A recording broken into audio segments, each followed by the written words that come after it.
আজি হোটেলৰ নিচিনাকৈ চিকেন খাবলৈ মন গ'ল, ভাবিলোঁ আজি ঘৰতে বনাওঁ নে কি কয়। তো প্ৰথমে তেল, হালধি, কাশ্মীৰী মিৰ্চি, নিমখ সকলো দি পিনি ধুনীয়াকৈ মেৰিনেট কৰি অলপ দেৰি থৈ দিলোঁ। থৈ দিয়াৰ পিছতে নহৰু, আদা, পিঁয়াজ পিচি পিনি এটা পেষ্ট বনাই তাত দি পিনি আকৌ ধুনীয়াকৈ মোহাৰি ফ্ৰিজত অলপ দেৰি থৈ দিলোঁ।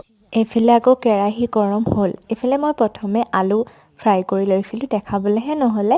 তাৰপিছতে অকণমান চেনি দি তাত পিঁয়াজ আৰু শুকান জলকীয়া এটা দি জিৰা, ধনিয়া, কাশ্মীৰী পাউডাৰ আৰু মেগী মছলা, এইফালে চব মছলা দি পিনি আকৌ সেইখিনি ধুনীয়াকৈ ফ্ৰাই কৰি এইফালে মেৰিনেট কৰি থোৱা মাংসখিনি দি পিনি অলপ দেৰি ভাজি ল'লোঁ দেই।